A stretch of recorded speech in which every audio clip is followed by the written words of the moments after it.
Okay, so we are up to 17:8. Okay. Now, sometimes I am worried that uh we have a pasuk that seems really hard, and I'm worried that we might not come up with any ideas. Sometimes we have a pasuk that I've done so many times that the question is going to be, are we going to see anything new?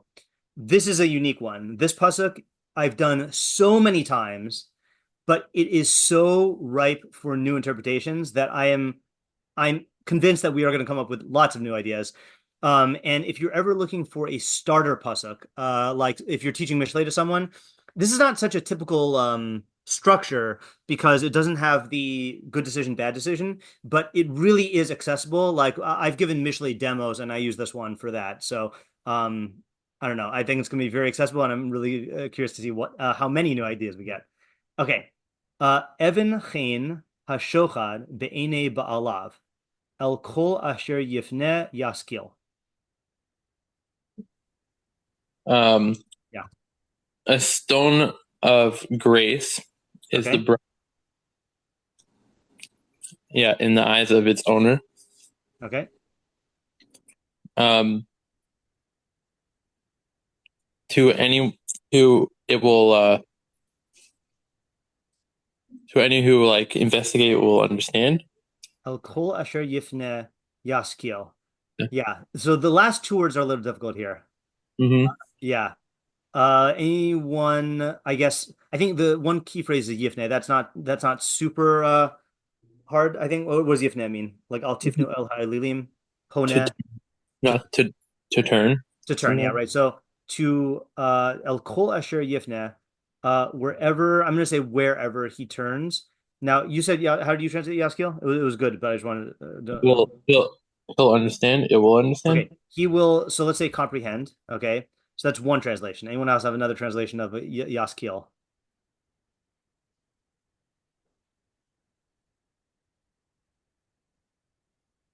Okay, so I'll pull up the BDB here. So Yaskil is you're going to see this in a second. It's a very multifaceted word. Okay, so it's the same root as a seichel, okay, but it can mean to look at, like when Chava looks at the tree. Plain shot is the nechmat ha'etz lahaskil. The tree was desirable to look at or to gaze upon. All right, um, to give attention to or to ponder, to have insight or comprehension. So that's what Isaiah was translating as comprehend. And the only reason I said comprehend instead of understand is because I like using bina for understand and seichel for intellect or comprehension. To cause to consider or give insight, that's pretty much the same thing. To act prudently, um, okay, like Isha Maskalis is used in Mishlei, which we would usually translate as an intelligent wife or intelligent woman, but prudent is also a good one there. And then the other one is prosper or to have success or to cause to prosper. So if I had to like choose the main meanings here, I'd say he will yaskil, comprehend or succeed. Okay. And then a stone of grace. Okay. Um, what's another word for chain? I mean, grace is fine, but I guess Favor. other. What do you say? Favor. Favor. Okay, right. Yeah, favor. Um, and yeah, Ayala. For Yaskiel, is there a possible translation that he'll like cause to understand? Yeah, you could say it's causative also. Or in the causative form. I think that's how you say it, causative form, like cause to comprehend or cause to succeed. But I do think that Yaskil, I think that's just the standard term. Like I don't know if I quoted this. I think there's a pasuk. I forgot to open the Torah here. There is a pasuk. Derachav Maskil. That's what the Mefarshim tend to quote for this. I just don't know where it is. Hold on. Wait till it comes up. Yeah, Shmuel Aleph Yud Ches Yud Dalid. Let me make it a little bit bigger. It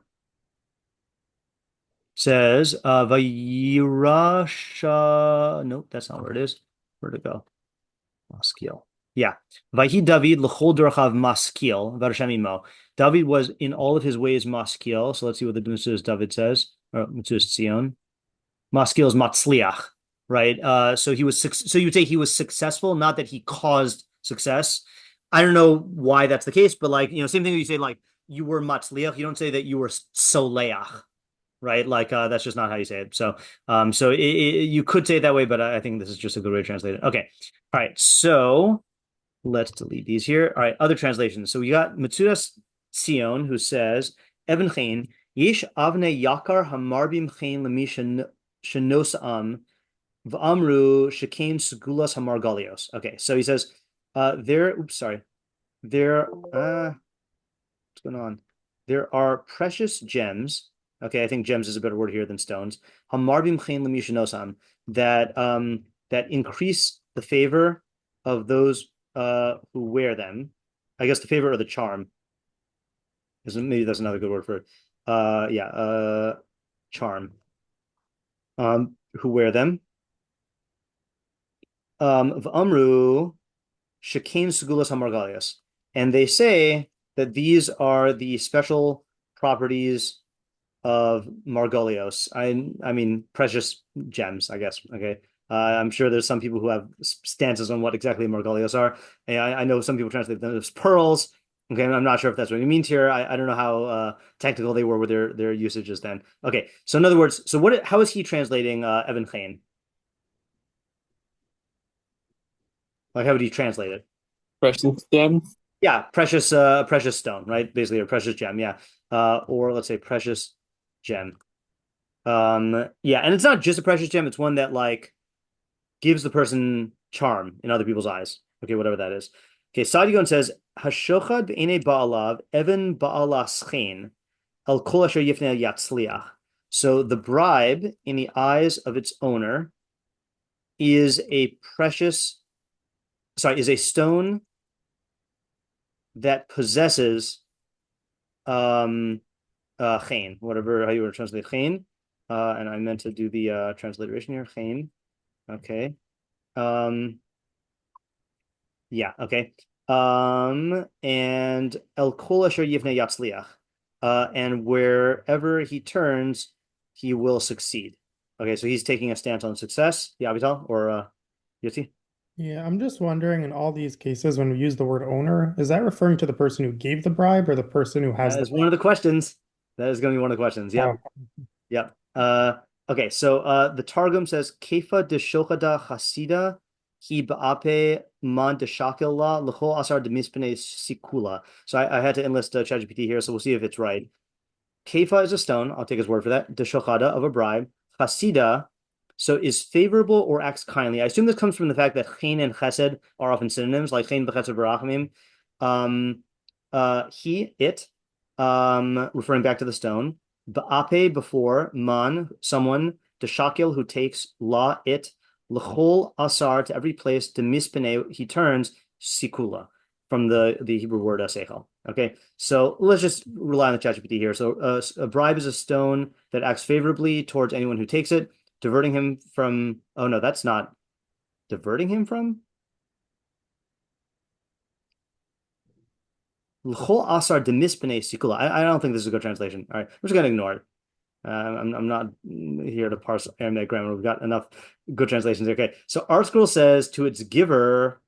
So ArtScroll is taking a stance on what Yitzi said. To its giver, a bribe is like a charming gem. Wherever he turns, he will succeed. Peskin, who's our YouTube friend, there's no Hirsch on this, by the way, no Hirsch. Peskin says a bribe is like a stone of grace in the eyes of its giver. He also takes that stance. Wherever he turns, he succeeds. And then Alter says a bribe is a gemstone in the eyes of its user. Okay, user I think is a more neutral term. Wherever he turns, he will prosper. Okay, that's similar to succeed. And then Alter says in the comment here, he says, some interpreters claim on tenuous contextual grounds that the Hebrew noun means magic stone. The more likely meaning is that the bribe, hold on a second, I don't want to give his translation here. Okay, or I mean his commentary. So I quoted this here, the magic stone thing, because I don't know if that's what the Metzudas Tion is saying when he says that there are these precious stones that endow those who carry them, who wear them with chain, and he says that it's a segula of Margolios. So I don't know like you could take him to mean that a woman who is wearing diamonds is even more attractive, or you could say it's some sort of magic stone. Okay, so those are our translations. I'm going to just take a moment to copy and paste all these into the chat because I don't think we should delete any of these. These are all viable translations here.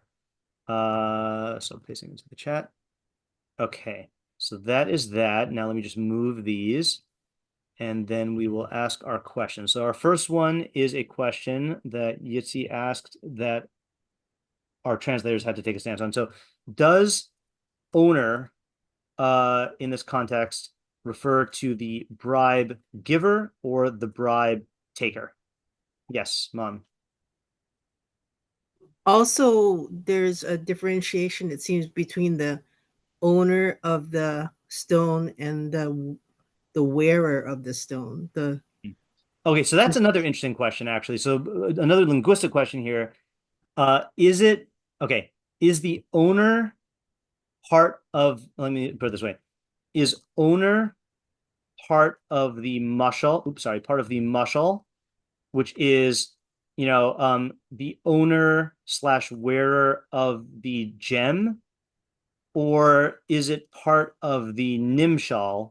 Okay, and again, I never have a good translation for nimshal, which is the owner of the bribe. Okay, in other words, is it saying that a bribe is like a bribe in the possession of its owner is like a precious stone, or a bribe is like a precious stone in the hands of its owner or the hands of its wearer, like which part of the analogy is it going off of?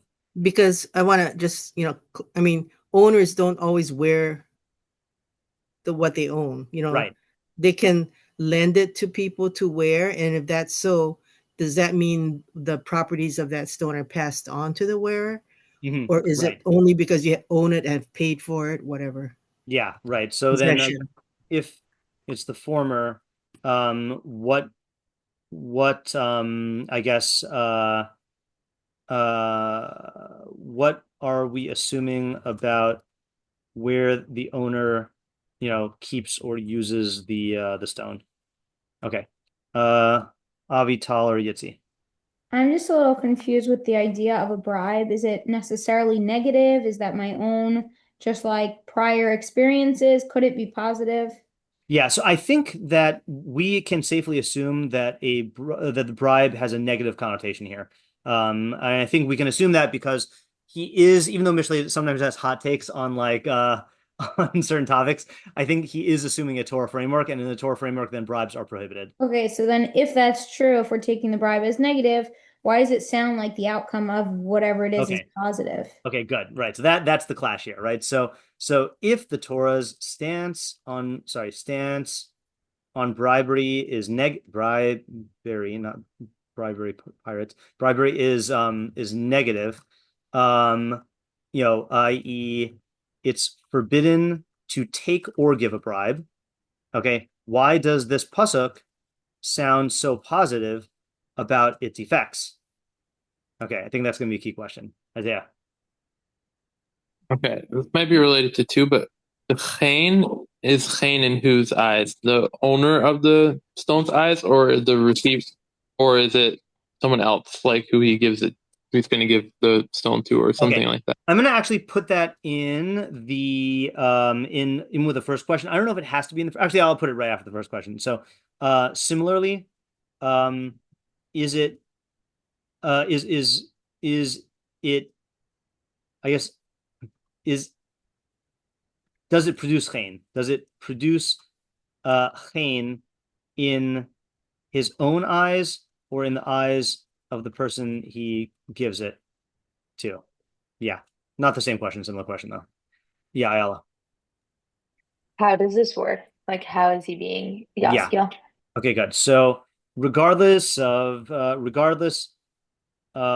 how we learn the first half, what are the mechanics of the second half? How does he Yaskiel? Yeah, Avital Yitzi. Yeah, in terms of the word yifna, Yeah. my connotation on it means like turn away. It's not like anything he's doing. It's almost anything he's turning towards or turning away towards. And if that's the case, then it's an interesting choice of word. Yeah, I'm not so sure it always means turn away. Let me just quickly see in the BDB what it says on this, because I think it just comes from the word like the same word as face, like panim, and to turn, and turn toward, turn from, turn and do a thing, turn decline, turn approach, turn and look. Yeah, I feel like that's the one I'm used to. Like yeah, here we go. He'anan sar me'al ha'ohel. So this is by after Miriam and Aaron speak lashon hara about Moshe. The cloud left from over the tent. V'hine Miriam mitzaras kashaleg, and Miriam was white like snow. Vayifen Aaron el Miriam, and Aaron turned towards Miriam. I think that's plain shot. So I don't know if it has to be turned away. Gotcha. Yeah, but we can still ask though. We can ask, what, if anything, is the specific denotation and connotation of turn, like literally face? Yeah, Ayala. What is an Evan Chain and like what qualities is Okay. this talking about? Yeah, that's going to be a key question, because if you don't take a stance on that, then you're not going to be able to move. Okay, so what exactly is an Evan Chain, right? So this is a, hold on, let me actually just make this a little clear here. An Evan Chain, which is a stone of grace or favor or a precious gem. Okay, yeah. Sorry, what is an Evan Chain? And you said something else also? Yeah, like I guess what are the qualities of an Evan Chain that we're like bringing out here? All right, what are its qualities that we are concerned with here? Okay, Yariel? Okay, I want to challenge the premise that a bribery is completely a negative thing. Okay. You know, I guess my question, so my question is there another definition of bribery, you know, that does not make it, you know, okay, like the Torah would, the Torah that's okay in the Torah. I'm not aware of one, but if you find one, you can let me know. No, I mean, like, is there a meaning? Like, I know the case where you give a bribe to a judge, you know, like that definitely is a sin. Right. But I could see, you know, where meaning is like a totally narrow definition, or is there, you know, like sometimes giving gifts to, you know, is there like a wider definition? Possibly. I mean, maybe we'll have to explore that, but I'm pretty sure. So that's my question. My question Yeah. is, Let's just do a search here for shochad. I'll tell you one other reason why I think it's negative is we say about Hashem. Ki Hashem, this is in Devarim 10:17. Ki Hashem Elokechem hu Elokei ha'Elohim v'Adonai ha'Adonim. So Hashem, your God, is the God of forces and the Lord of lords. Hakel hagadol gibor v'nora, the great, mighty, and awesome God. Asher lo yisafani v'lo yikach shochad, who does not show favoritism and does not take bribes. So we actually ascribe this quality of not taking bribes to God. Now let's just see all the places in the Torah where it says bribe. I don't think it's that many. So bribe appears in the Torah. Oh, so it's interesting. It does say present here in the BDB at least. So that's one thing in your right. favor. But let's just see in the Torah. I happen to have two totally separate ideas for this pasuk. One negative, one positive. So I'm just okay. So it appears 6 times in the Torah. Shochad lo tikach ki shochad yaver piklim v'yisalev divrei tzadikim. A bribe you shall not take, for a bribe blinds the clever and corrupts righteous principles. And that appears twice in the Torah. And then you've got the one that I just read, and then you've got lo sate mishpat, lo sakir panim, v'lo sikach shochad. Do not incline, or sorry, don't tilt judgment.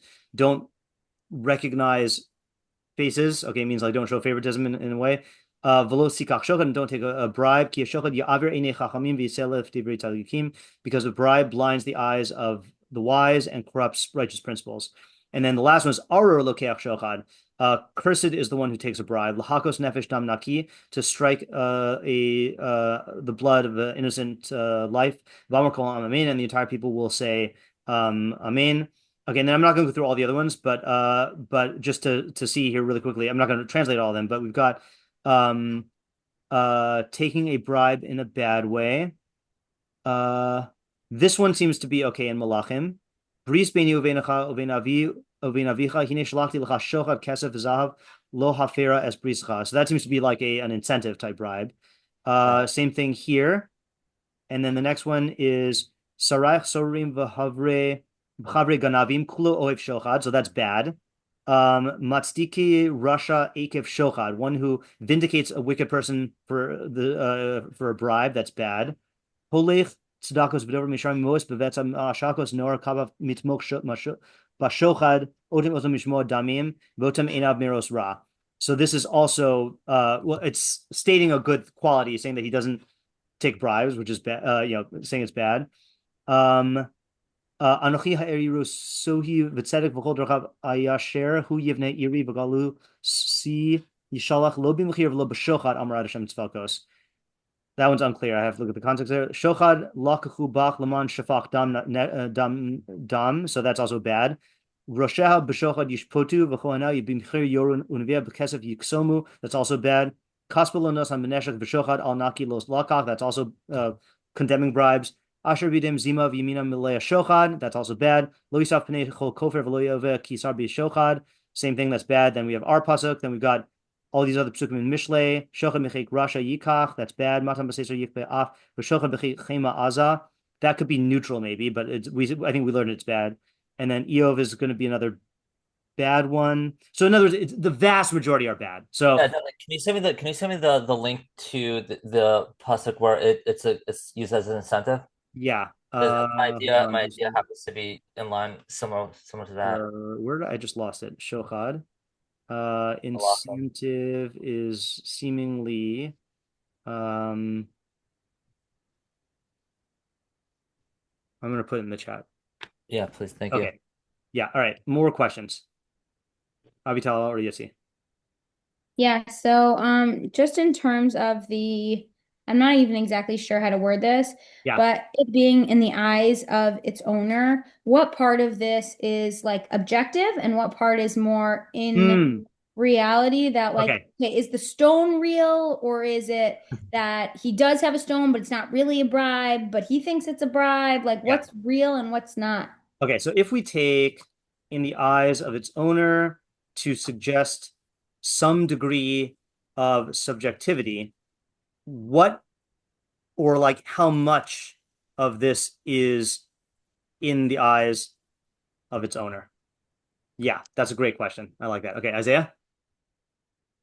Yeah, what do we mean by yaskil? Like whether it means to succeed, like what is that? What is it in this? What does yaskil mean? If it means to be intelligent, or I guess to comprehend, then comprehend what and how?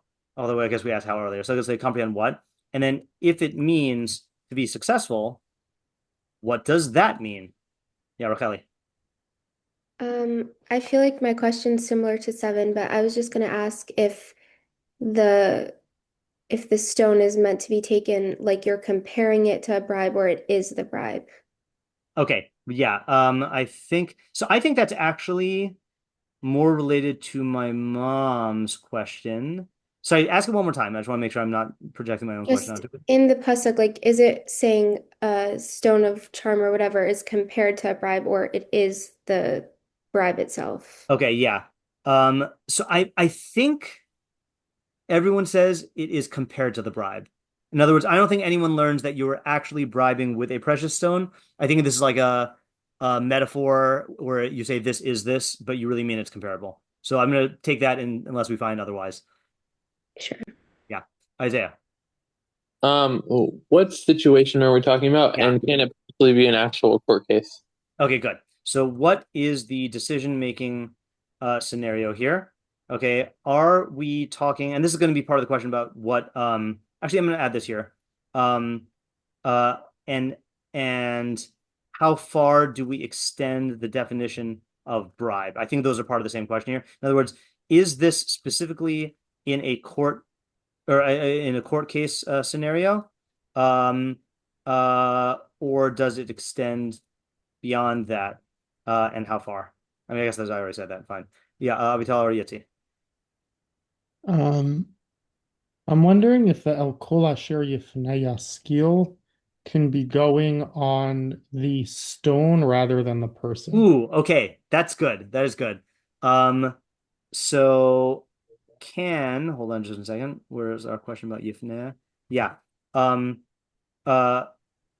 uh, does, do we have to translate it as where? Oh, hold on a second. Didn't we just see that Evan is feminine? So I don't think it could refer to the Evan. But is shochad masculine? Shochad is masculine, I think. So maybe it could refer to that. Yeah, that would be good. Because I do think I remember seeing someone say that. Yep, masculine. Okay, good. All right. Saved it. Okay, so wherever it, i.e. the bribe turns Yaskiel. Oops, sorry. Yaskiel. Instead of he. Yeah, that's good. That jogs a memory that I think that's going to lead somewhere. Yeah. Okay. Do we have all of our questions? I think we should ask our usual questions here. What is the practical application? Now, we can assume that the practical application is going to either amount to don't give a bribe or don't take a bribe, but we should scrutinize a little bit more. And then who is the intended audience? If there is a specific one. Okay. I am going to start importing the questions into the chat. Actually, I'm going to repaste the translation because we tweaked it a little bit. And then we will take our thinking minute, and then we will propose ideas as we usually do. So let's take a minute to think.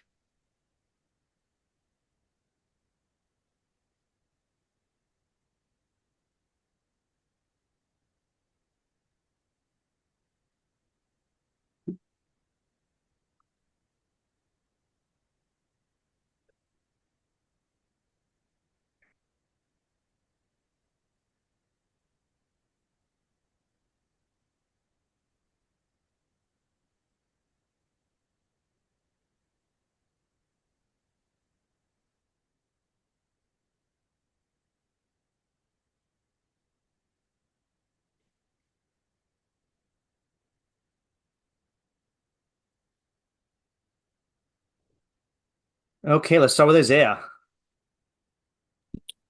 Okay. I did not expect to be first, but me neither. So the way I'm thinking about this is, so the Evan Chain is the bribe that this person, it's really more of the concept of bribes. So the person, the person is like a bribe.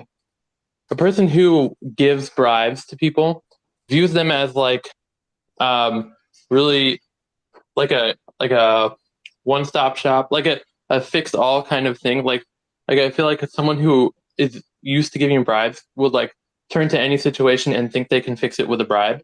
Okay. Like once you stop not giving bribes because it's not just, or it's not a useful thing, or it's not you don't have integrity if you give bribes, then you just view it as oh, you can fix any situation with this. Anyone would want to bribe, and you just turn to that. So everywhere he turns, he thinks he'll succeed by giving those bribes. Right. Okay, good. So you're saying that the second half is not expressing the reality, it's expressing what he thinks, right? Yeah. And the first half is expressing his attachment. Right. So the second half is not expressing the reality, i.e., wherever he turns, he will actually succeed. But rather it's what he imagines will happen. Okay. So this happens to be, let's dwell on this for a second, okay? Because I think even with this idea, I think there are different ways to read the pasuk, and also I would like to talk about examples of this, okay? So this is, I'm going to skip down to my interpretation, okay? This is my old summary. This is one of the few Mishlei Pasukim I have an article that I've written. So let me just move it up here so we don't read anyone else. So this is, hold on a second here. This is my summary, which is when a bribe is effective, it allows a person to sidestep or shortcut the system in order to obtain a benefit or avoid a consequence or cost. Ironically, the bribe giver can easily become charmed and blinded by his own bribe, charmed into thinking he can succeed wherever he turns, and blinded to the true probabilities of success and failure. The more he relies on bribes to fuel his rise to success, the more reckless he will be in using them. Ultimately, the habitual bribe giver will fall prey to the very types of systemic consequences he seeks to avoid. Okay, so I think I titled my article here. Let me just I gotta check and see here. Bribe. Yeah, blinded by bribes. Oh, I think I've titled it actually "Charmed by Your Own Bribe." I think that's the way I would put it here. Charmed by your own bribe. Yeah. So, so this is me.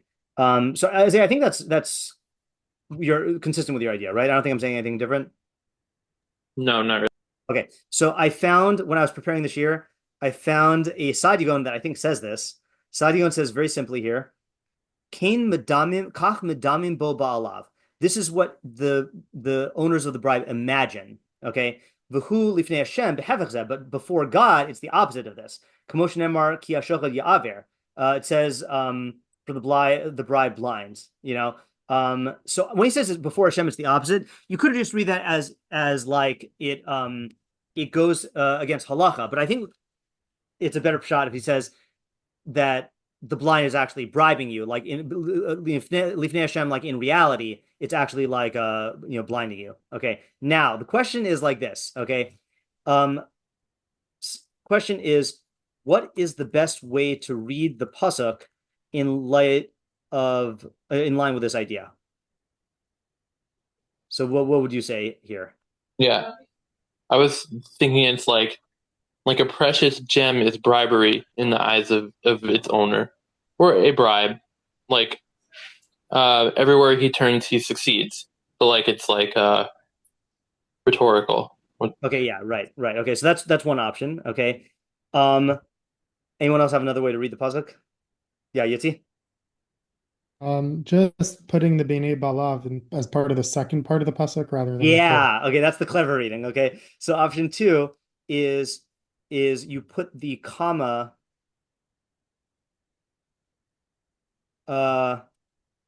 it's more like this, right? Evan chen hashochad be'enei ba'alav. Oh wait, be'enei ba'alav el kol she'ivnei yaska. Yeah, that's how you say it, right? So in other words, oops, sorry, hold on a second here. A bribe. Sorry, the bribe is like a precious. I'm gonna go with mine. A charming stone. Okay, and then in the eyes of its owner, wherever he turns or wherever it turns, I think it works for both of them. He or it will succeed. Okay, and in fact, it's almost a poetic ambiguity here of the wherever he or it turns, because he's so like he's so synonymous with his bribe and his bribing ways that like that's part of his downfall. I think those are the two ways. Yeah, Raquel? Can I just comment on this? Yeah. I feel like it's interesting. You can also read it as like a magic charm because he's so reliant on it. Yes, I think so also, right? Like in the folk tales, right? Like yeah, he becomes dependent on it. Anyone have a good example of this? I think we should drive this home with an example. Yeah, I was from my own life. This is like you can bribe your small child with like a certain number of times, but like eventually it just stops working. So like you might think that's like a great way to get out of things, but it doesn't work forever. Okay, but it won't work forever. That's a great example. Yeah. Avital group with the party. Yeah. Yeah. I was also thinking, like in Harry Potter with Gilderoy Lockhart, like his whole life, he literally thinks his charm is like everything in the universe, but he can't do anything. But but like dumb people think he's smart, but obviously like to Dumbledore, he knows he's not. Whatever. Yeah. Okay. Right. So Gilderoy Lockhart got by with bribery, and built his whole career on that. But eventually he met someone he couldn't trick. Yeah. Okay. That's good. My example that I always go to is like either these are kind of the same examples here. Is either the rich kid or the attractive girl who uses that asset to get themselves what they want or out of trouble, through their whole like childhood and youth, and eventually they meet the professor or cop or judge who is unbribable. Okay, and then at that point, see, it's not just that. I mean, maybe in Isaiah's example, I think in Isaiah's example, I'm imagining you are bribing your kid about the same kinds of things. But here, if you're trying to commit a crime or like get around a rule, you become emboldened and you keep on pushing it further and further and further, and then the consequences become horrible when when your bribe fails. Yeah, Avital? Just one more comment on the Gilder or Lockhart Yeah. thing is that it's literally his charm that takes Ah, him through everything. That's why I was thinking about it. okay, it's his charm Yeah. that gets him through Like he this. literally like wins like best smile in the Daily Prophet for Yeah. some. That's a good example. Okay. Any other additions to this idea? I'm glad we got this out of the way early because this is how I keep on this is my go-to interpretation for it. Okay, can I put another mommy example in there? Yeah, sure. Okay, so if you have a system where you use a timer to time your child to play outside, and then he sees how it works and he knows his numbers, and then you give it to him to control, to time his own, to hear that bell ring. And whereas you give him like 20 minutes to play and he puts it at 15 and then he comes in sooner, I think that's a good bribe. I mean, I don't know if that's this idea. Oh, okay. We're saying that the I was person trying to think of a good bribe, but right, we're saying that the person is tricked by their own bribe to the point where they overuse it and then it ends up getting them in trouble. but this is a positive thing. No, this is a negative thing. Why? Because if you try to use bribes to get yourself out of trouble or to get what you want, and you think that it's always going to work, it's You not mean going to always work. you're talking about the kid or the mother? I'm talking about so in our pasuk, we're saying that if you think that a bribe is going to solve all problems, that is the blind spot, and then that's going to get you in trouble. And if you're trying to bribe your kid and you think that a bribe is always going to work, it's not always going to work, and then it's going to get you in trouble because you're not going to get the goal. Well, it's not always going to work, but I could think of times when it did. Yeah, but that's a different interpretation of the pasuk. So you can develop an idea for that. That's not our interpretation that we're working on. Okay, got it. Yeah, thanks. Okay, anything else on this pasuk? Yeah. Yeah, go ahead. I feel like similarly, teachers who don't rely on teaching well and instead just use like tricks Yes. or you guys will have extra recess or whatever, and then Yep. like the kids just get fed up with it. Yep. And Teachers who bribe their students to get them to behave. Okay, it only works so long, and then it stops working, and then you're left with nothing. Yeah. Okay, good. Lots of good examples. All right, let's go on to another interpretation here. Ariel, you're up. Okay, I feel like this idea is going to present itself in two totally separate ideas, but I want to say that this pasuk is highlighting two truths. Okay. Okay, and I think the the idea that you and Isaiah came up with, I think that the first half of the pasuk is absolutely correct. That in the eyes of, I'm learning that the owner of the gem is the guy giving the bribe. And I think that yes, one can delude himself into thinking that this bribe will go a long way. Mm-hmm. And it could be very dangerous and very destructive, to the individual. At the same time, there is a reality in giving a bribe. It works. I think Mishlei is recognizing, and I think this is the second half of the pasuk. Mishlei is recognizing that gifts, presents, bribes do work. And I did read the parak, over there in Malachim. It's talking about where Asa had, was a melech and he was fighting against, I think, Ba'asa, and he had to give a present, and he knew how to utilize a bribe. He knew that giving a present to the melech, to the other malach, the third party malach, to disassociate from the other king, Ba'asa, that he would align forces with him, with Asa, who's a righteous king. So he knew how to utilize it, and I think that's I think that's what Yaskil means. I think that is, it works. Now the question becomes, the question that becomes is, well, I don't know. Well, the question is like, how do you know when to use it and when to not use it, or maybe I don't really know what the exact question is, but because I originally thought about it two totally separate ideas, where like the first half of the podcast is where it's like the individual is deluding himself. Yeah. But the Yaskill is that okay, yeah, it still works, but the Torah it's not gonna condone this behavior as a positive thing. It may actually work. But so I agree with your statement that a bribe does work sometimes, okay? But I'm going to challenge your idea on textual grounds, two textual grounds, okay? One is I don't think that your idea sufficiently takes into account be'ene ba'alav, in his eyes, because you're describing a case where it is working objectively, not just in his own eyes. Secondly, wherever he turns, he will succeed, which implies total success. And that's why I like Isaiah and Sadigon's approach, because it's saying that subjectively, wherever he turns, he's going to succeed. But objectively, that's not true. Okay, I understand. Yeah, so I'm going to put this. I'm going to keep your idea here. I just want to put the two problems. Is that what does in the eyes of its owner mean? Sorry.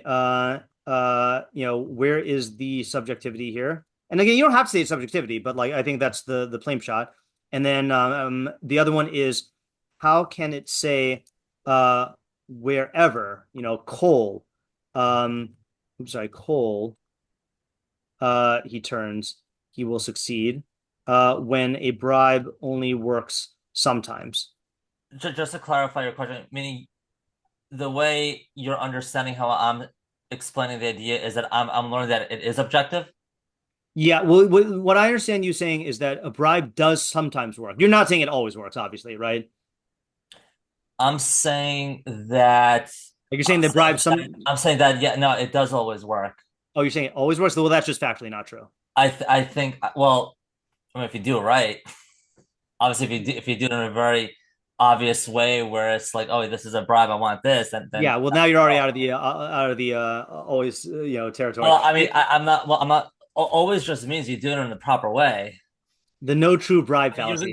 You're gonna have an idiot you're always gonna have an idiot who doesn't know. It's like it's like if you always Ponzi schemes always work.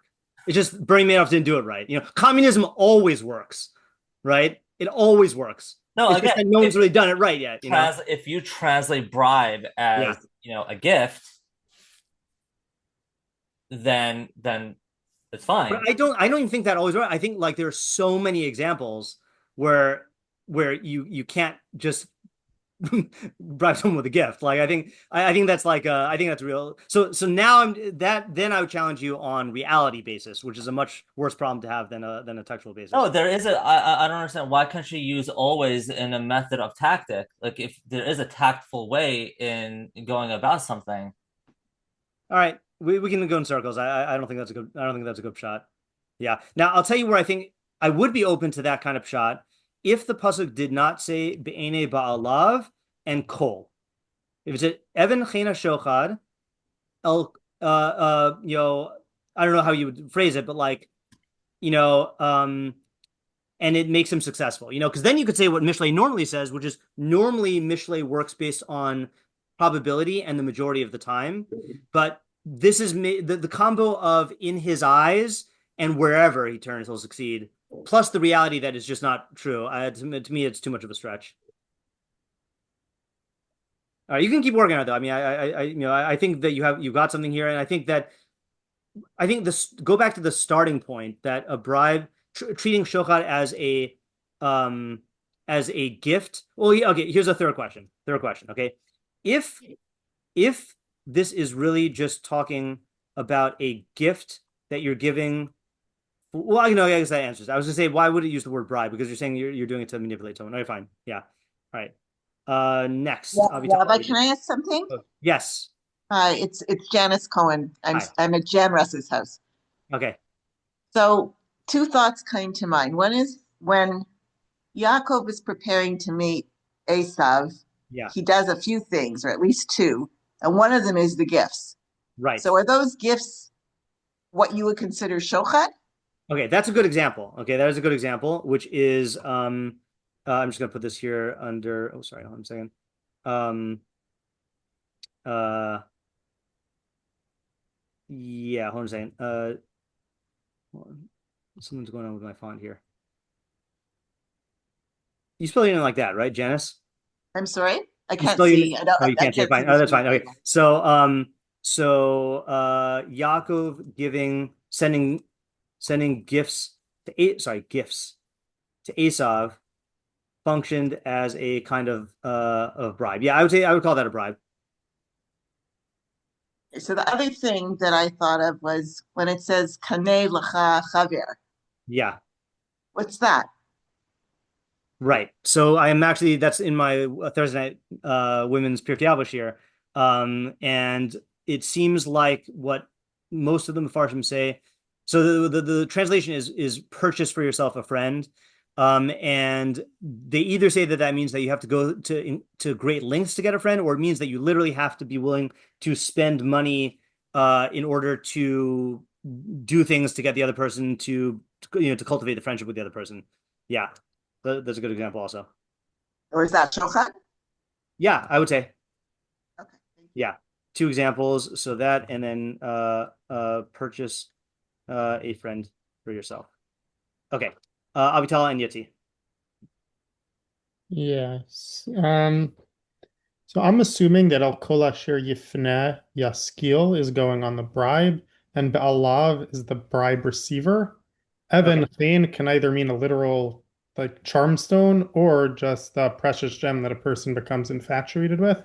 Okay, let me just And get this down as the translation. So the bribe is in Evan Chain, which is either a precious stone or charming they're like literal like charm, yeah. Yeah, charm. Let's say charm. Magical Okay. qualities In either the way. eyes of its and who do you say The the receiver of the bribe. receiver? Okay, the receiver, and then El Kol wherever Asher Yifneh it is going goes, on it anything turns. the bribe is pointed to. Yeah, wherever it turns, it will. And you're taking a stance on Yaskil?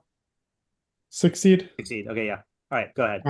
So based on this, what the pasuk is saying and what the idea is that when a person accepts a bribe, they might think that they can compartmentalize. The bribe is only going to affect me for the specific thing that I'm being bribed for.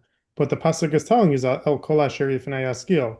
Like psychologically, humans aren't built that way, and you may trick yourself into thinking they're only being affected in the specific thing the bribe was for. But in reality, the bribe is going to affect you for everything that you turn to, for everything related to the person who gave it to you, that extra chen you'll have for him due to the bribe. Okay, the bribe will affect everything. That's the call, right? That you are doing. Yeah. In some way, and you can't compartmentalize. Yeah, it would help if we talk this out in an example. I have an example, but let's just think of examples for a second. Or it doesn't have to be an example like outside of the realm of judgment. Like you could use yeah, let's just a simple example Yeah. is let's say, Reuven has two court cases with Shimon and he takes the bribe for the first one. So he'll think, okay, I just took a bribe for the first one, the second one I'll be fair. But the pasuk is telling you that's not how it works. Like once you take the bribe, you're compromised in terms of how you relate to the person who gave it to you, in Yeah, terms right. of all things. So just to talk it out a little bit more, right? So in reality, when that second case comes along, he's already holding out for the possibility that his judgment will change if the price is right. Right. So in other words, or is that not what you meant? No, that's interesting. I mean, it's not what I was saying, but I hear the point. Right. I'm trying to give an example where like he thinks, okay, well, the second case comes and I will be totally objective, but like it's already tainted. So what was the example that you were thinking? Yeah, so there's two ways of saying the idea. I think the way you're saying is that this person is already like compromised, and he'll be open for more bribes, and if the person ever comes to him, like he's just a compromised judge. Yeah. In relation to this person.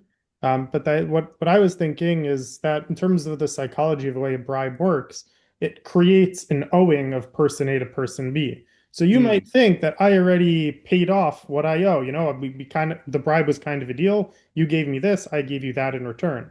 What the pasuk is telling you is that the effects of the bribe linger past its original use, where you still have that feeling of owing or a feeling of responsibility or camaraderie towards that person that's going to continue to all your interactions with them. Okay, that's good. Yeah, Can that's I good. also So I give think, an example, actually? yeah, sure.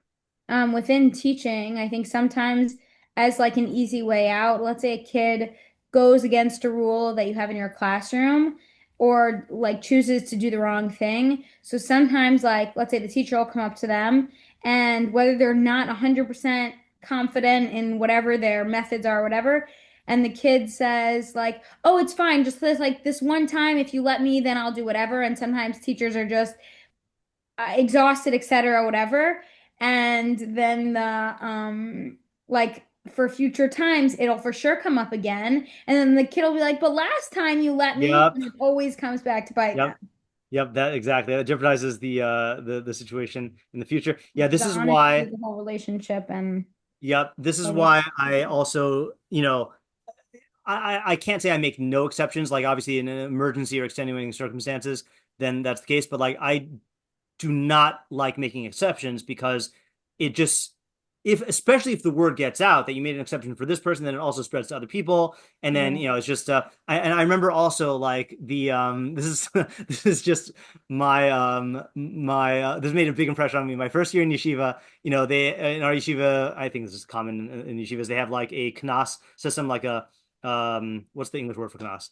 Penalty, a fine system, right? So like if you like miss davening or whatever, then you get a knas and like it increases or whatever. So I never missed davening, okay? But there was one time in my first year in yeshiva, and it was known that I never missed davening, okay? One time in yeshiva, my alarm clock and my roommate's alarm clock ran out of batteries simultaneously, so neither of us woke up. And I remember telling the dorm counselor, like, that I was coming to davening, and like, and look, our alarm clocks ran out of batteries, and he did not make an exception, and I got the knas, and I remember thinking to myself, this is how the system should work. Like this is justice. So what did I do when I became a dorm counselor? I made a freebie system where everyone gets one freebie. So that incorporated it into it, but it incorporated systemically. So I'm still not making exceptions for people. I'm building an exception into the system so that it's like equal mishpat, so to get out of this problem. Yeah. Okay, good example. Okay, then I also had a translation. Yeah, hold on just 1 second. Translation or explanation? Explanation, sorry. Yeah, give me 1 second. I'm just trying to remember if the Meiri says this. Okay. Just note that maybe the Meiri is going to say something like this, but it might be different, so I'll hold off till we do other people's stuff. Yeah, go ahead, Avital. Okay, mine's a little bit interesting. I guess I was just thinking in terms of the way that I operate sometimes. Sure. So the part that I was thinking of Beinei Ba'alav is like what's in his eyes is like it's a bribe in his eyes that he sees it in that way. And then I'm taking literally that everything that he turns to is a success. And what I was kind of thinking, I think giving an example might help more. Okay, sure.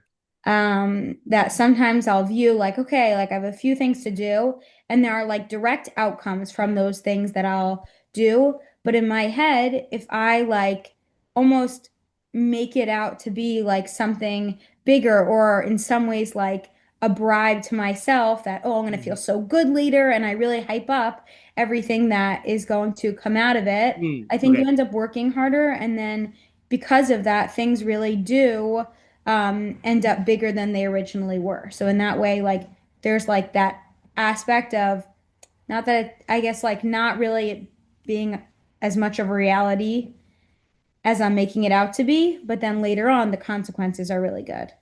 Okay. That can be a tool for actual success. I think I gave this example like last week or 2 weeks ago. I feel like I gave this example already, so it might be repeating myself, but I heard on a podcast that like these two like millionaire CEOs like realized they need to get in shape. And so they told each other, for every day that you don't show up to the gym, you owe me $1. Okay. And like these are CEOs, yeah, I really remember this, that had millions of dollars, but this one little incentive like became like this whole thing, and it made them like lose a bunch of weight and like get healthy. Like, yeah, you can like psych yourself up subjectively and make something into a bribe, like as a treat. That's in the in what do you call it? Hold on. So the two books of habit cultivation that I like the most are Atomic Habits, is the one that I probably like the absolute most, and then the other one is Tiny Habits. The advantage of Tiny Habits is it's written in a much more systematic way. And it's basically it's very, very similar systems, but the Tiny Habit is based on the ABC system. So the I don't remember. I remember that there's a mnemonic. I remember what the actual mnemonic is. It was the hold on, I gotta have turned this down. Hold on, just a second here. It's gotta be in the beginning. Oh man, what is it? I haven't read this one in a while. I read Atomic Habits more. What is it? It's okay. I remember what it is. A is the thing that you do that you're already doing, okay? And then B is the behavior that you want to change. So what you do is what the Atomic Guy habit, what James Clear calls it in Atomic Habits, is habit stacking, where you take something that you're already doing and then you attach a new habit to it. So my example like is what's something I do every morning is I get out of bed, right? There's never been a morning that I have not gotten out of bed. And so as soon as I get out of bed, I immediately drop to the floor and do 50 push-ups, right? And then I do a whole workout routine after that. But like it started with the push-ups. And so, but then the important thing is C, which is celebrate, okay? And he says it could be the stupidest thing that you do. You could just jump up and say, yeah, or you could like give yourself a high five, or you could like, and what it does, I mean, he explains he's a neuro something like a neuro, founded the behavior design lab at Stanford University, some sort of brain guy, right? So he explains how like it rewires your brain or whatever. But like you need to like artificially induce that is the point. And so I think that can work out with your thing here of leading to actual success. Okay, that's good. That's good. And I don't know if the Meiri is going to say this for Derech Nister, but I do, if I had to predict the Meiri's Derech Nister, his esoteric way of learning, there are times when you have to bribe the psyche. You have to bribe the emotions, and Chazal do talk about that, of bribing the Yetzer Hara in order to get it to do good. So I want to like flag that also. So we've got the Avital Yitzi group. We'll have our eyes towards the Meiri. Okay, I think that might yield something. Okay, Racheli. Okay, so I'm reading it that the stone of charm, whatever, is just a metaphor for like a gift in general. Okay. And to the eyes of the receiver, a gift is like a bribe, in that wherever he turns, he will cause the giver or try to cause the giver success because he feels indebted to the giver. And that's like the basic translation. I was just thinking how this could be a warning, or some sort of like takeaway is if you are planning on giving someone something, like if you're planning on gifting someone something and it's not intentionally a bribe, you should still be careful because it can have the effects of a bribe. Okay, so that's a different direction than I thought you were going to go to. So if it's not intentionally a bribe, you should be mindful of the fact that it might function like a bribe in this sense. Okay, anyone also think she was going to go in a different direction? About the effect of a gift being creating a debt? There's a famous pasuk that people quote. I don't even know if they realize it's from Mishlei. I'm just gonna guess maybe like don't like be careful about accepting it. Yeah. Accepting the yeah, correct. So there's a pasuk I just don't remember which parak it's in. This is another one that I have taught a lot. I feel like we did this like last year. Let's see if it was in a parak we did last year. Hold on. Waiting. 1527. So maybe that was 2 years ago. No, maybe it was at the end of last year or beginning of last year. Ocher beso botea bata v'sone matanos yecheh. One who steals sullies his house, but one who hates gifts will live. And I think one of the ideas we had with one who hates gifts will live is that the person is aware I'll say alternatively, you should be wary of accepting gifts because it can make you feel indebted to the giver. And that can mess with your judgment going forward, or like actually mess with the relationship, right? That I'm sure there are cases where politicians or where people give a lot of money to politicians expecting something in return, and if the politician does not follow through with that to their satisfaction, the person can wreck them, you know? So like you got to be really, really careful about taking gifts for this reason. Okay, that's a good shot. Okay. Next is my dad. So there's a scene in Godfather 2 Okay. where Dominic Leone begins to take power. Yeah. But the scene shows the original mafia boss as someone who really has a perfect system going. Yeah. Everyone is giving money to him. Everyone is bowing down, show him, respect. Yeah. And everything is going well. It doesn't end well for him. Mm-hmm. So the second part of the pasuk may be you've got to be forever vigilant. If you're working and it's working real well, someone may want to come in and take it from you. Okay. For that reason. Okay, that's good. So, hold on a second here. So, I think we could translate the pasuk in a way that lends itself to that. So, Evan Chena Shokab Eine Balav. So just for the second part, wherever he turns, he must be prudent or like on the lookout.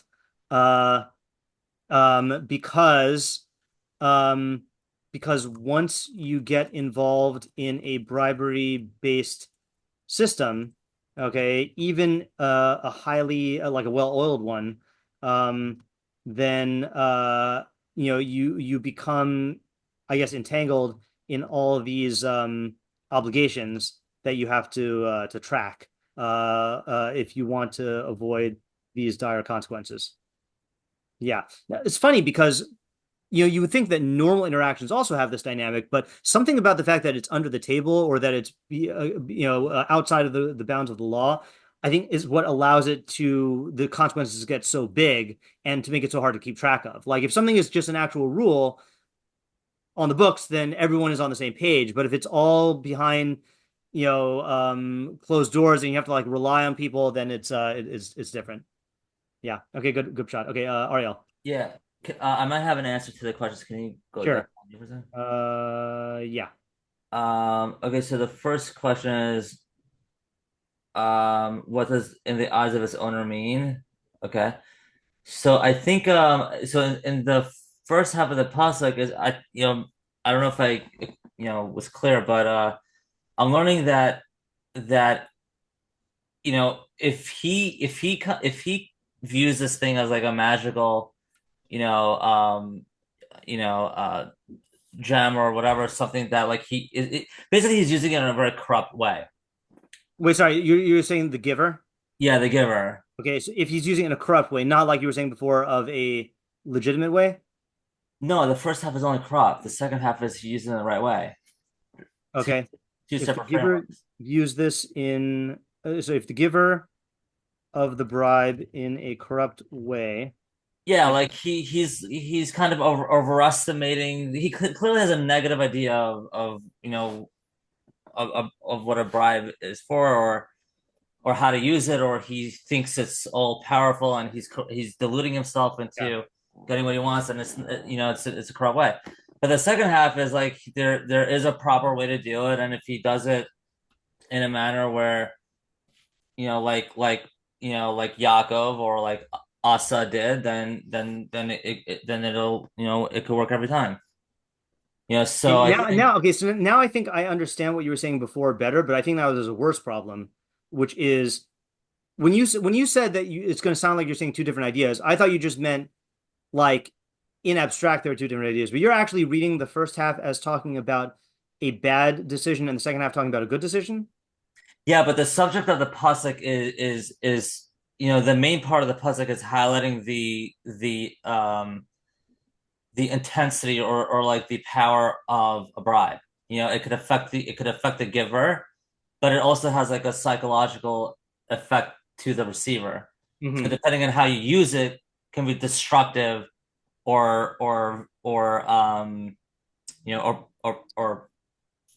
good. Right.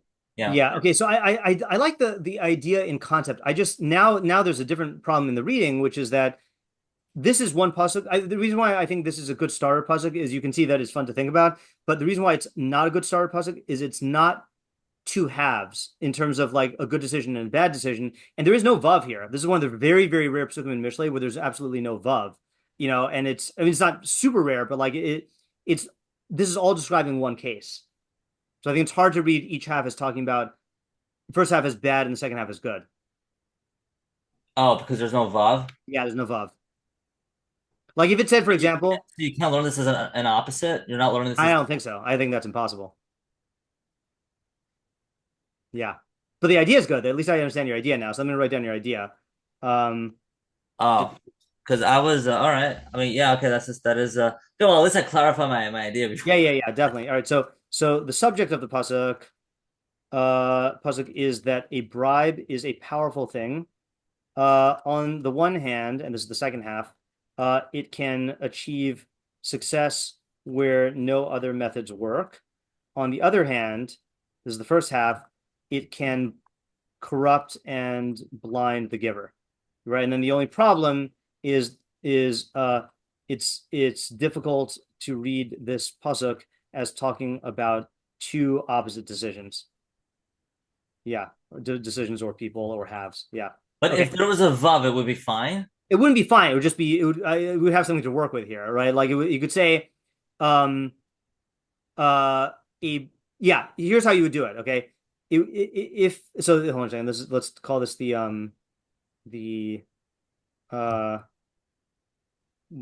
pasuk Ariel wishes for, right? Would be a bribe is a charming gem in the eyes of its giver. Sorry, of its giver. And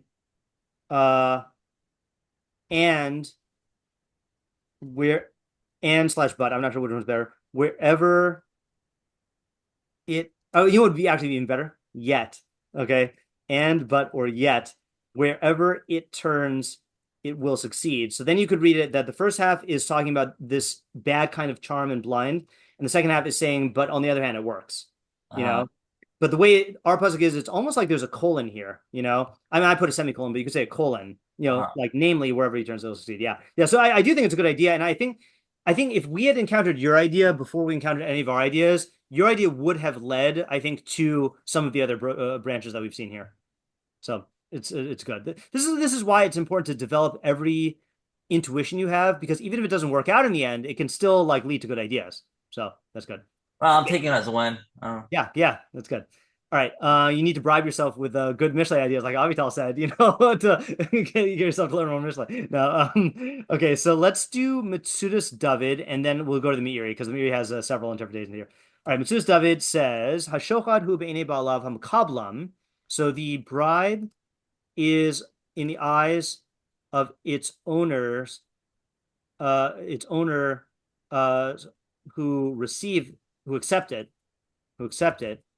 like a Evan Hamasugal, like a, see, it does sound like it sounds like he's saying a magic stone, like a magical stone, laharbos chen hanoso, that endows its wearer with charm.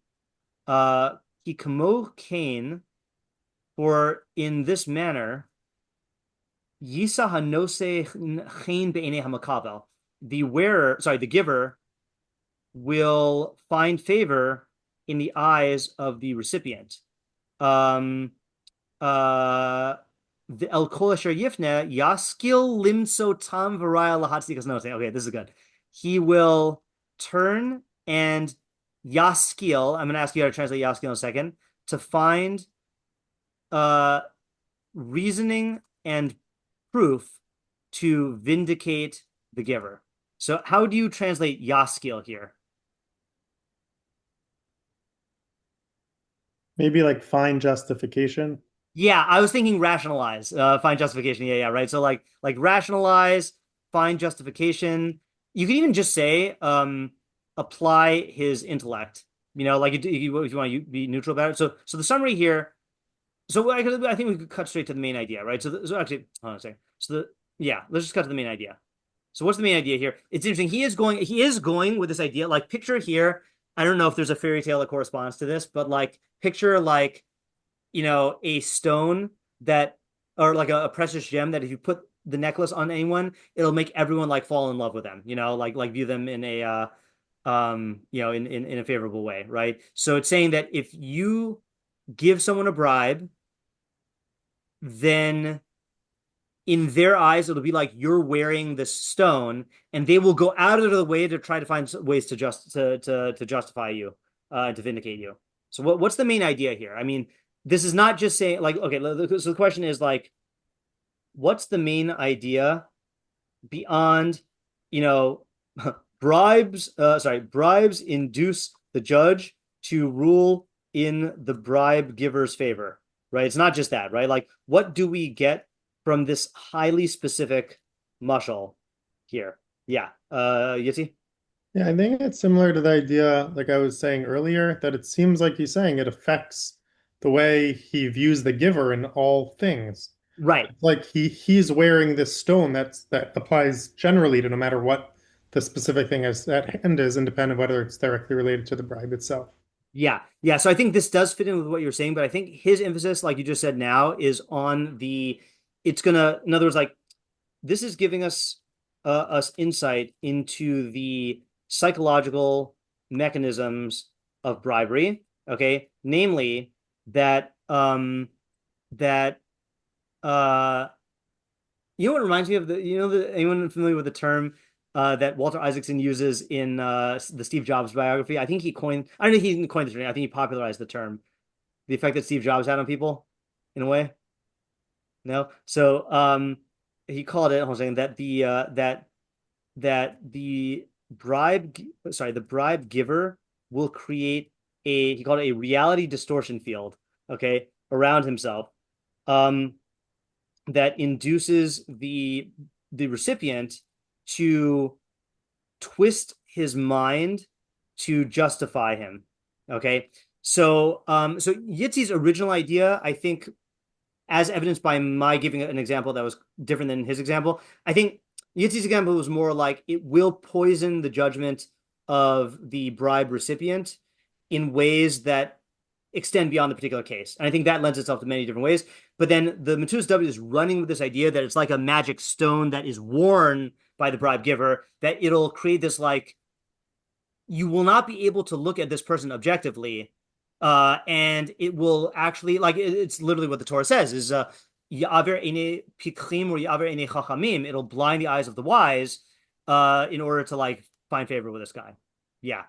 So I just want to think if we could find an example of this that highlights this specific effect. I mean, I know we've come up with good examples lately.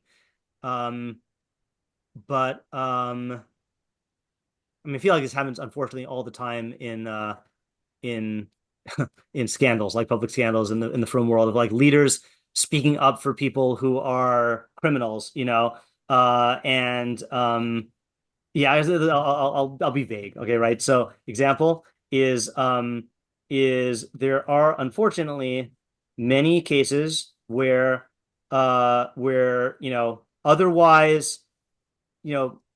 good rabbis and leaders speak up publicly for people. I'm not talking about the case that's ongoing right now. I'm just was thinking about that lately. Speak up publicly for people who are criminals, but criminals they benefited from.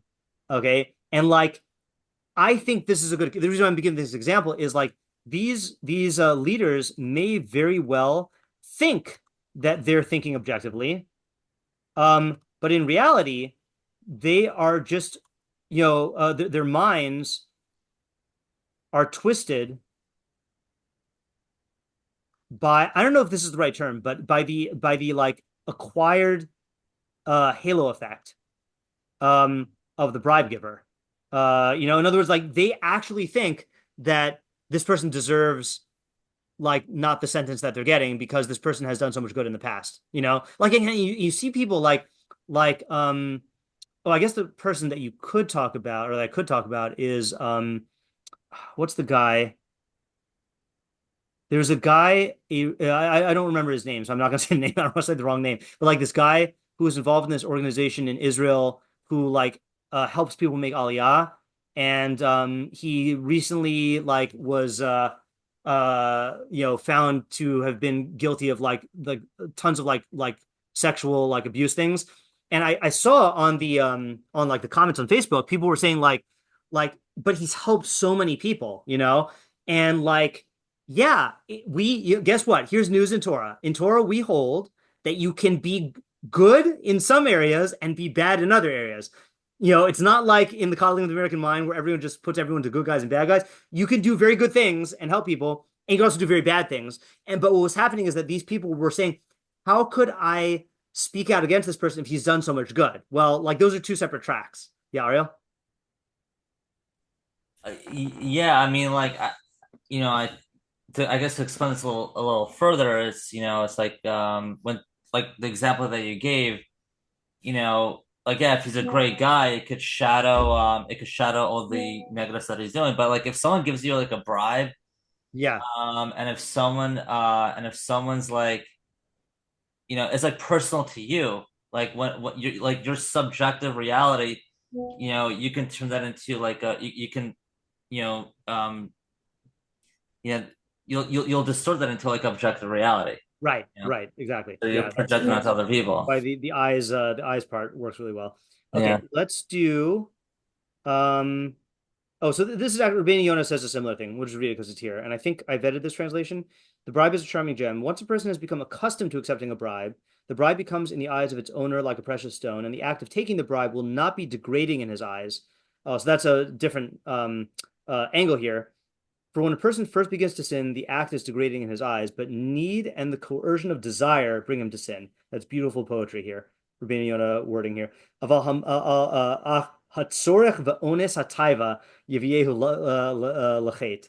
that beautiful? The ones of taiva, the coercion of desire or lust, brings him to sin. Wherever he turns, he will. So I translate this as rationalize. Okay, means el kol taina mitainas hanosein hashochad. To every claim put forward by the giver of the bribe to which the recipient turns his will, he will become wise and find a rationale to acquit him. For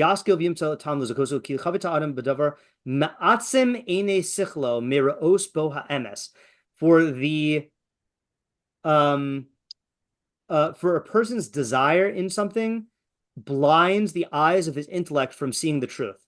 For his intellect will be drawn after his will, his desire. As Chazal say, a person does not see a liability for himself in himself. That's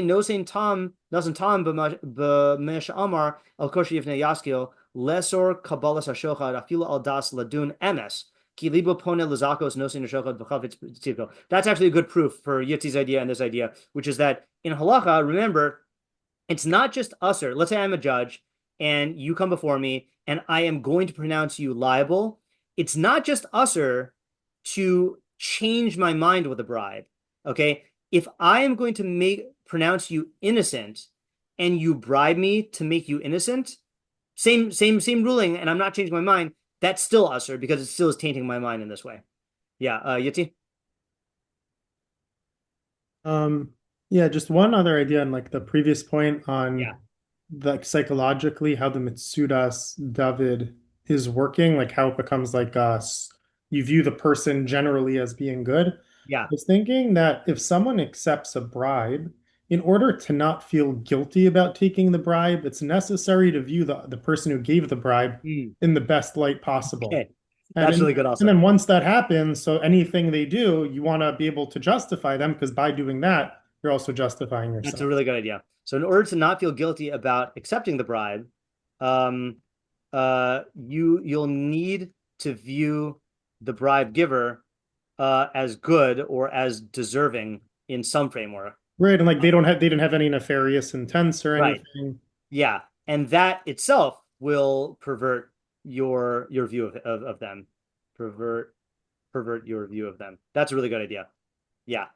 Okay, and then I just want to go back to the Rabbeinu Yonah for a second, which is that that in addition to what Mitzudas David said, Rabbeinu Yonah points out that at first a bribe is taking a bribe is degrading in your eyes, but once you get into the habit, it won't be degrading anymore.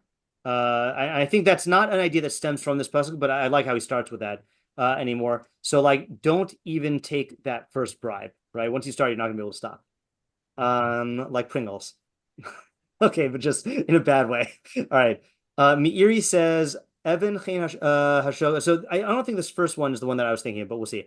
Evan Hashoga b'ene ba'alav el kol yisrael yifnei yaskil. Ar lemelech u'leshovet. So by the way, going back to our context here, we didn't ask the context question. Oh, ha ha ha. Never mind. I'm thinking of my morning Mishlei here. We're doing a bunch of pasukim about kings. So I thought he was going off of that, but I'm getting them mixed up. Okay. This is a warning to the king, the judge, and every leader. Not to be enticed into taking a bribe. See, I don't know if this is a good translation. Into or by taking a bribe. This is a cause of blinding the clear-sighted and distorting the words of the righteous. That's an allusion to Shemos. So its owner refers to the taker of the bribe. As it says, do not withhold good from its owner. Owner there means from its recipient. That's later on in Mishlei, or earlier in Mishlei. Yeah.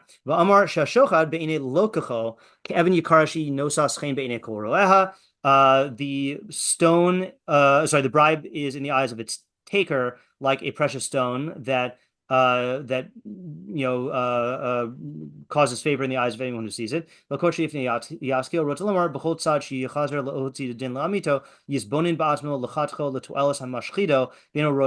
so similar as before, wherever you look, you're going to think to find some way to conclude in favor of the guy who's bribing you, and you're not going to see any liability. Okay. But here's the other idea. Okay, you could also say that the owner refers to the giver. V'yaskil kamo yatzliach, and yaskil means to succeed. Kederach l'chol derachav maskil, l'man taskil b'chol asher telech. Okay. Evan Chain sheyesh la segula. So it says Evan Chain, a charming stone that has a segula, a special property. Kain hashochad be'enei habalav u'b'chol asher yifnei yatzliach ki hashochad yisal v'divrei tzadikim. Maybe I'm misremembering this. V'sipru chachmei geone Sfarad. Okay, so the sages of Spain said, they told b'ktsas sifrei chiburehem in some of their books, ki ish nachri echad hayalo din im adam miashiriham. So one guy had a court case with one of the rich people in the city. V'ra hanachri. Sorry, a non-Jew had a court case with the rich people in the city. V'ra hanachri esadayan rota ladun esadin lamito. So the non-Jew saw that the judge wanted to judge the case fairly, like, in line with the truth. V'ashir karatz be'inav v'haishchido, and the wealthy guy winked with his eyes and bribed him. V'hite esadin v'zike es ha'ashir, and then the judge perverted the judgment and made the rich guy turn out meritorious. V'yom haShabbos hayukulam b'veis hakneses, and on Shabbos day all of them were in shul. V'hachazan hayakore ki hamishpat lelokimhu. Oof. The chazan read the pasuk, justice belongs to God. V'kamze ha'ashuk v'roges lifnei kol tzibur, and this guy who got cheated out got up in rage in front of the entire congregation. V'yitzak ta'ag gedola umara, and he cried out with this tremendous cry, T'chazev v'chazan, t'chazev, or however you say it. The chazan is lying. The chazan is lying. Ki hamishpat la'ashirimhu. The justice belongs to the rich. Okay. Ad shebikshu roshei hakahal es hadavar v'yimsa, until the point where the leaders of the community researched it and they investigated and they found that it was true. V'haviru es hadayan v'hexdiru es hadin le'amito, and they removed the judge from his post and restored the judgment. Okay, I was misremembering this Meiri. I must have been thinking about the Rabbeinu Yonah. Okay, I think that's why it went up. So it lined up so well with the Metzudas David and with Yitzi's idea. But this is a separate idea here. Okay, what does the Meiri get from what is the Meiri adding by telling the story? What does the Meiri add by telling this Spanish tale? Because so far he's been saying similar ideas here.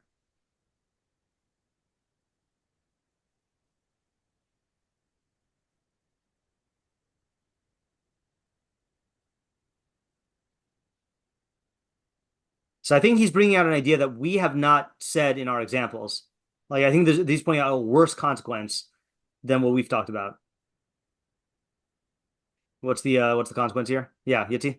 Well, it reflects badly on the entire community, not just Exactly. them.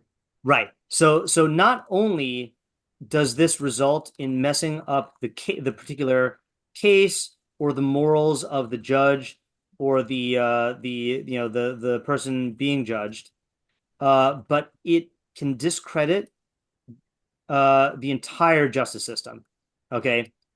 System in the eyes of everyone, in the eyes of all, right? So this is like the explanation that I've heard. I don't know where I heard this. I mean, I think it's a classic question about why in the Aseres Dibros is false testimony out there. Like it's not on the surface like as bad as avodah zarah and murder and adultery, right?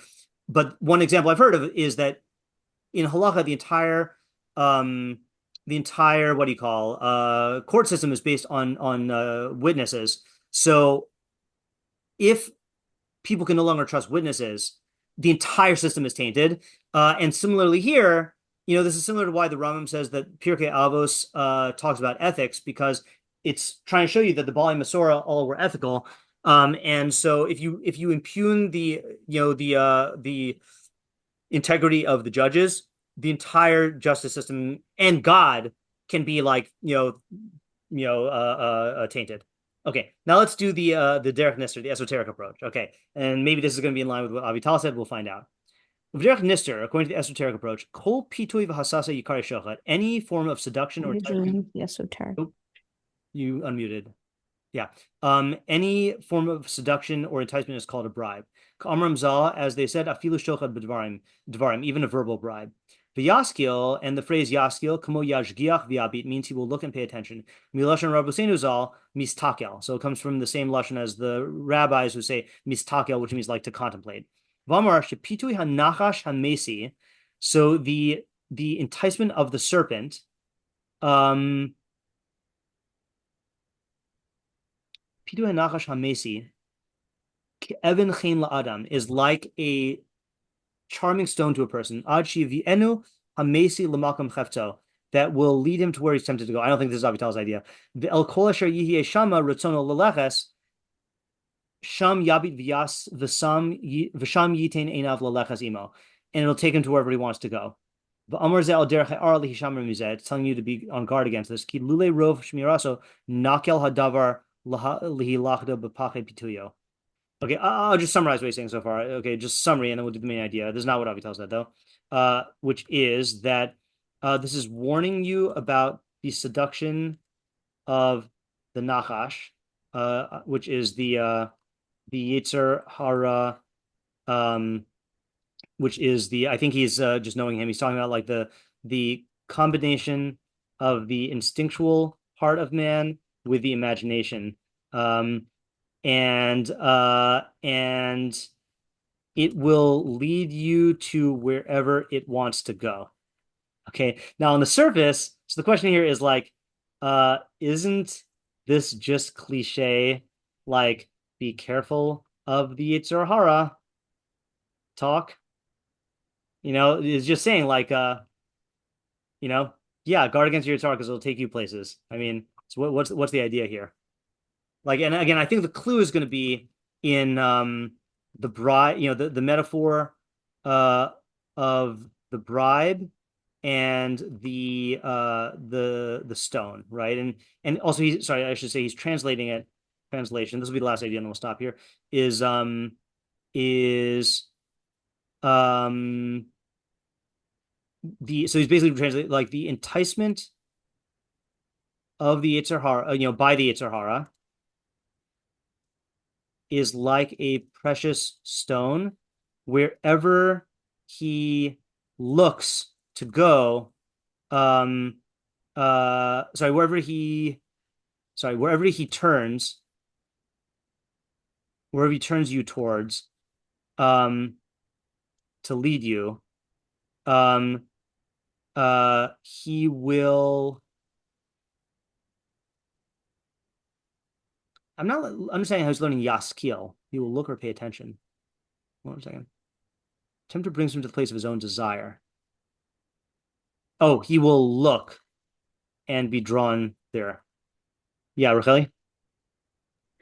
I'm not sure if I'm getting it, but he's saying like the Yetzer Hara isn't gonna approach you with obvious intent. Like it won't just be like, here, do this evil thing, and then you'll be like, no, I'm not gonna do it. It's more like, here, do this beneficial thing, and you will, Right. and tries to convince you through that method. Yeah, okay, that's good. So the again, I mean, maybe saying something more subtle, but that's a good first step. If you're on guard against the Yetzer Hara, don't anticipate it to come in the form of a clear like threat. Okay, it's going to be a seductive, charming force that takes you to where you already want to go. I'm only halfway through one of Johnny's recent videos about quiet evil, and about how there are two types of villains, and the real insidious ones are the ones that make the protagonist realize that the protagonist is aligned with him in his desires, like take him to where he already wants to go. Like that's the real threat here. But I didn't finish watching the video, so I can't say over the idea. Okay, so this is a good haul. I mean, there are many more ideas here, but I think this is good to stop for tonight. So let's just quickly review here. So we had my idea with Isaiah's idea, which is, and Sadi Gon's idea, which is that this is talking about how people who are accustomed to giving bribes become blinded by their own bribe into thinking that it's going to succeed wherever they go, but it won't. I mean, it might succeed in the short run, but eventually you'll hit a person who you can't bribe, or it won't work, and then you'll get the consequences. And most of the time, you'll become emboldened to push the limits more and more and more. And eventually it's gonna collapse. Okay, then we have Ariel's idea that did not work out in the pasuk, but the idea being that a bribe is very powerful. The thing that makes it work. See, I think this is a good way to say it for Ariel's idea is the very summary is whenever you. I was this is a takeaway here. The takeaway of Ariel's idea is whenever you are tempted to use a bribe by thinking this will work because it's so powerful, remember that that very same power can blind you your own judgment. Okay. And then we have Yitzi's idea that people think that they can compartmentalize when they accept a bribe, but really they can't. It'll spill over into other cases, into this case, like other aspects of it, into things involving this person. And then we can combine that with the Mitzudas David's idea that it's like the person is wearing a charm. So you'll start to look for reasons to vindicate them. It'll create a debt that you feel like you owe them. It'll make you feel, in order to get rid of the cognitive dissonance of doing this bad thing, you're gonna have to view this person as not bad. So it's gonna mess you up in ways that seep beyond the particular. You can't just bribe in one way. And again, the Torah itself emphasizes that by saying it blinds the eyes of Chachamim and the clever. Avital had a positive spin, which is that you can make a subjective bribe in your own eyes in order to get you to succeed wherever you turn. So basically utilizing your imaginative faculty to pump up some benefit that you can get and use that as an incentive. Racheli had this idea of gifts, that giving a gift can function in a way that is like a bribe because it creates a debt. You should be mindful of this when giving gifts, and you should be mindful of this when accepting gifts, because if you aren't, then you'll you might there might be a consequence of that indebtedness on either way. My dad's idea is that if you use bribes, then wherever you turn, you have to be on the lookout, because this involves you in a network of obligations and consequences. And then Rabbeinu Yonah's idea was that the idea he added is that it's only degrading at first, but then once you get into the habit of it, it becomes normal, and then that's bad. And the Meiri's idea, his new idea, was that this could taint justice itself or the entire system in the eyes of people. And again, this is not just justice. I mean, this happens with when universities get caught cheating, or students in universities get caught cheating, then College Board will just refuse to take any AP scores from the entire school because they assume that the entire thing is compromised. So yeah. Okay, good haul. So again, I recommend that if you want to teach someone Mishlei, what we didn't even say, because it's all obvious to us here. If you ask the average person, why shouldn't you take bribes? They'll say, because it's bad, or because it's usur, But this is classic Mishlei. It's showing you all the consequences of taking and giving bribes and showing how it's actually going to be harmful. And that's why it's usur. Okay, very good. And Bli Neder, next week we shall continue. Thanks for coming, and talk to you later. Thank you. Bye. Have a good night. Yeah, thank you.